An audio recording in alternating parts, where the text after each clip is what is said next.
95% અમારું cells, in fact 100% cells Amazon પર કરતા હતા. તો મતલબ મારા માટે એક જ ભગવાન જે એમેઝોન. ઓવરનાઇટ મારું હાઈએસ્ટ પ્રોડક્ટ મેં મંગાવીને રાખેલા. મારા માટે એવું હતું કે મેં બધી કેપિટલ ત્યાં રાખેલી દીધી છે. And I got an email from Amazon, you are not allowed to sell on Amazon anymore. And I was like, ભાઈ મારી પાસે એટલો બધો માલ પડ્યો છે, મને ઓફલાઈનનું કોઈ નોલેજ નથી, એમેઝોન સિવાય કંઈ નોલેજ બી નથી. નાઉ યુ આર સેઇંગ કે I can not do business with you. So I still remember મારી પાસે 25-30 લોકોનો સ્ટાફ હતો અને મારી પાસે એમને સેલેરી દેવા માટે પૈસા નહોતા.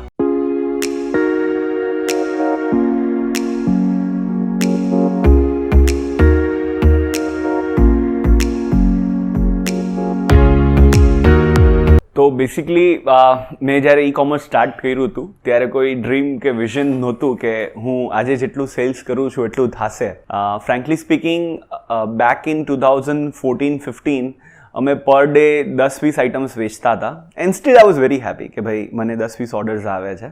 એન્ડ આજનું અગર હું જોઉં તો મોર દેન અમે 20,000-25,000 યુનિટ્સ એક દિવસમાં સેલ કરીએ છીએ. તો આઈ મીન અગર ઇફ આઈ ગો બેક તો I would start with my journey rather.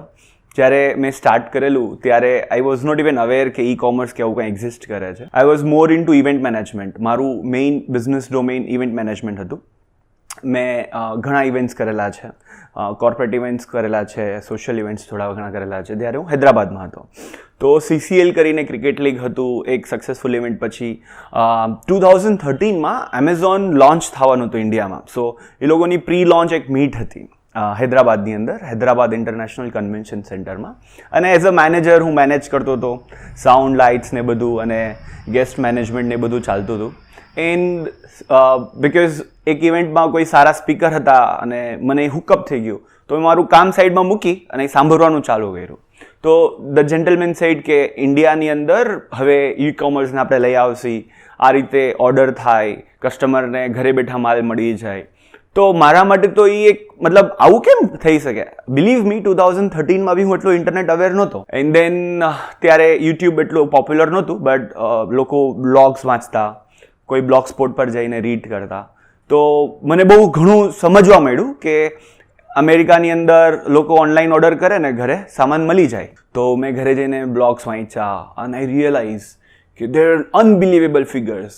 કોઈ એક જેમ્સ કરીને હતો જેનું મેં આર્ટિકલ વાંચ્યું કે એ પર ડે $1 million સેલ કરતો. I was like, per day $1 million sale એમેઝોનમાં? મતલબ ફિગર્સ એવા હતા ને કે મત લાગે ભાઈ આ કાં તો કોઈ ફેક પેજ છે. તો I was not able to justify કે રાઇટ છે કે રોંગ છે. Back then my brother was in China. તો I happen to have a discussion with him અને મેં વાત કરી કે ભાઈ અમેરિકાની અંદર આવું છે ને હવે ઇન્ડિયામાં આવે છે. તો મેજોરિટી આ બધી પ્રોડક્ટ કેવી હોય કે જે ઇઝીલી ઓફલાઈનમાં ના મળતી હોય પણ ઓનલાઈનમાં મળે. એન્ડ દેન વી રિયલાઇઝ કે મારે આ સ્ટાર્ટ કરવું જ હોય. તો અમેરિકાની અંદર મેં સૌથી પહેલાં પોતાનું એકાઉન્ટ લોન્ચ કર્યું હતું Amazon.comમાં. અને Amazon.comમાં મારું એકાઉન્ટ ક્રિએટ કર્યું ત્યારે $40 ઓફિશિયલ ફીઝ હતી, બટ કોઈ ડિસ્કાઉન્ટ થ્રુ જાય તો એ કોઈ ફીઝ ન લાગતી. And that was a very good time. અને દેન આઈ રિયલાઇઝ કે અગર મારે માલ વેચવો છે અમેરિકાની અંદર તો હું 2 ઓપ્શન કરી શકું છું. જ્યારે ઓર્ડર આવે ત્યારે મારા બ્રધરને કહું કે ચાઇનાથી ઓર્ડર મોકલે અને એ અમેરિકામાં ઓર્ડર મળી જાય. બટ દેન આઈ રિયલાઇઝ કે એનું જર્ની ટ્રાવેલ ટાઈમ બહુ વધારે લાગતો હતો, 8 થી 10 દિવસ લાગતો હતો. તો દેર વોઝ અનધર ઓપ્શન કે તમે બધો માલ ચાઇનાથી લઈ અને એમેઝોનના વેરહાઉસમાં મૂકી દો. તો મને આઈડિયલી વધારે સારું લાગ્યું. મેં ઘણું રિસર્ચ કર્યું કે એમેઝોનનું વેરહાઉસ કેવી રીતે વર્ક કરે. સો પહેલી ડીલમાં અમે એક ફૂલ રિસ્ક લઈને, જેટલી બી મારી સેવિંગ્સ હતી એ બધી લઈને મેં ઇન્વેસ્ટ કર્યું કે બોટલ્સ આવે અલગ અલગ ડિઝાઇન્સની, જે ફોલ્ડ થઈ જાય અને એ ટાઈપની બોટલ્સ હતી, અલગ અલગ પ્રોડક્ટ હતી. એ મેં ચાઇનાથી લીધી, મારા બ્રધરે ત્યાં પરચેસ કરી એન્ડ દેન અમે એને શિપ કરી દીધી અમેરિકા. અને ફર્સ્ટ ડે બહુ સારું સેલ્સ આવ્યું. I was very happy. Second day again sales વધ્યું. Believe me, on the first day sales આવું ને, એ જેટલું બી મેં વાંચ્યું હતું આર્ટિકલમાં કે આવું થાય એ બધું સાચું નીકળવા માંડ્યું. પછી બીકોઝ મેં એડ્સ ને બધું કર્યું હતું તો આઈ વોઝ વેરી હેપી. એક 10-15 days, I don't remember the exact days, પછી સડનલી જેમાં મારું સેલ્સ સારું હતું એમાં એક નેગેટિવ રિવ્યૂ આવી ગયું. તો પ્રોડક્ટની અંદર નેગેટિવ રિવ્યૂ આવી જાય એટલે તમારું બધું સેલ્સ ઝીરો. હવે મારા માટે જે સેલ્સ સારું હતું એ ટેકનિકલી મેં જેટલી ઇન્વેન્ટરી મોકલેલી હતી એનું 3% જ સેલ્સ થયું હતું. So I still had 97% inventory left over there. I was like, ભાઈ આ તો બહુ પ્રોબ્લેમ થઈ ગયો. And then probably that would be the time I thought કે I am in a wrong business. it's better that I stop dreaming and I should get back to what I do. So I was again back to my event management and all. Then again India ની અંદર because એકવાર જે આપણે વાત સાંભળેલી ને વારંવાર સામે આવે તો પછી પાછા કોઈ ઇવેન્ટ થયા વરી એમેઝોનની વાત થાય. I was like યાર કંઈક કરવું પડશે. So it happened to be 2014 to 15 ની વચ્ચે somewhere 2014 more precise હું રાજકોટ આવ્યો પાછો because I was in Hyderabad. મારું ત્યાં જ કામ ચાલતું. Frequently ગોવામાં ઇવેન્ટ્સ કરતા અમે. તો when I came to Rajkot I realized કે અહીંયા તો લોકોને ખબર બી નથી કે આવું કંઈ થાય છે, એમેઝોન આવે છે અને people were like they still were under the traditional business concept કે શોપ કરીએ, સારું ફર્નિચર કરીએ. That is right. I mean, at that time it was right. But I happened to meet few people. એક socks manufacturer હતા મોરબીથી, પછી એક manufacturer હતા ખાખરા બ્રાન્ડના, એમની સાથે મારી વાતચીત થઈ. સો દે વેર અવેર ઓફ ધીસ કોન્સેપ્ટ કે એમેઝોનમાં સેલ થવું જોઈએ, ઈ કોમર્સમાં સેલ થવું જોઈએ. But then I was not able to breach કે હું એની સાથે શું કરી શકું. દેન આઈ રિયલાઇઝ કે બિકોઝ જ્યારે હું આર્ટિકલ ને બધું રીડ કરતો આઈ વોઝ અવેર કે અગર ઓનલાઈન બિઝનેસ કરવો હોય તો તમારે એક લોંગ ટર્મ એડવર્ટાઇઝિંગ સાથે પ્લાનથી આવવું જોઈએ. મતલબ તમે શોર્ટ ટર્મ પ્લાન સાથે આવો કે આજે હું એમેઝોનમાં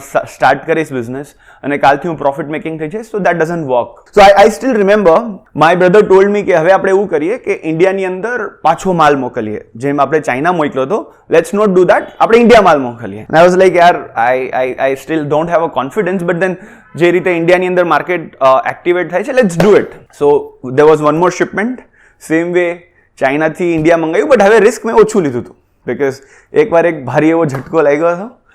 તો મેં એર શિપમેન્ટ મંગાવ્યું હતું. બેક ધેન એર શિપમેન્ટના રેટ આઈ સ્ટીલ રિમેમ્બર 150-200 રૂપિયા પર કેજી ચાલતા હતા. તો આઈ વોઝ લાઈક જે સ્મોલ આઇટમ્સ હોય એ મંગાવી and then again listed, same story repeated.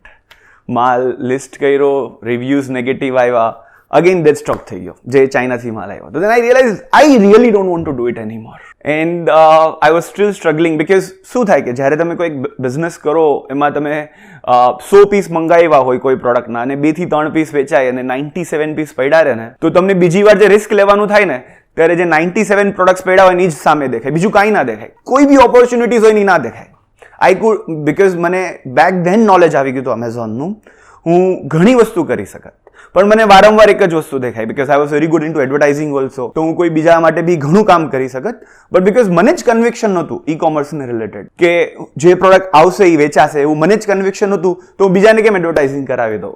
But then you know when you talk and when you see one thing every day, તો ક્યાંક કોઈક પોઝિટિવ થોટ ક્લિક થઈ જાય. તો ખાખરા માટે Sanjaybhai Maniyar, I still consider him as a very gentleman.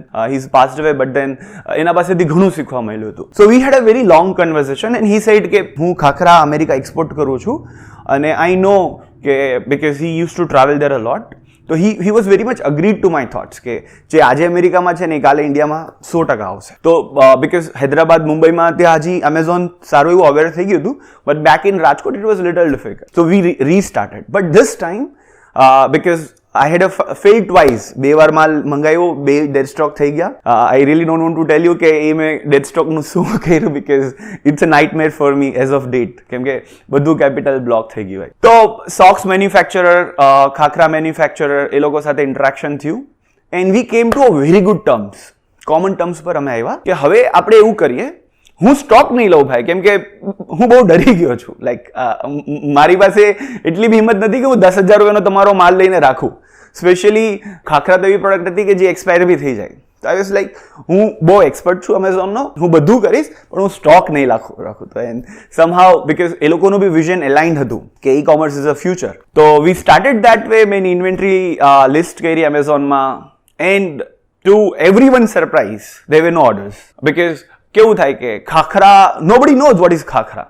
અને સોક્સમાં because મેં એ product ક્યારે બી નહોતી કરેલી, તો I didn't know how to present it. I was more into as seen on TV products. I was not getting good sales, but then I started researching કે આને કેવી રીતે પ્રેઝન્ટ કરવા જોઈએ. And somehow there was one good point of time જ્યારે I learned a lot of Indian advertising because US ની અંદર જે advertising model હતું અલગ હતું, ઇન્ડિયાનું થોડું અલગ હતું. So I learned and we got successful. So success was such a nice that કે અમે ઘણા બધા ખાખરાના ઓર્ડર સેલ કરેલા છે. As of date Maniyar's khakhra is on a leading brand on Amazon. When that was like a point for me where we started doing it very well. So એ બે પ્રોડક્ટથી then I started expanding કે હવે હું હજી બીજી products કરું. તો the problem was still there કે આ બે એક સારા લોકો મળી ગયા હતા કે જે પોતાની પ્રોડક્ટ જેમ ઓર્ડર આવે એમ આપવા તૈયાર હતા. So when I started exploring other manufacturers, like kitchenware was a hub for Rajkot. તો કોઈ બી kitchenware manufacturer પાસે જાય કે કોઈ બી manufacturer પાસે જાય તો there was only one statement. માલ જોતો હોય તો આખું કાર્ટન લેવાનું કે 10 કાર્ટન લેવાના, એક બબે પીસ અમે નથી આપતા.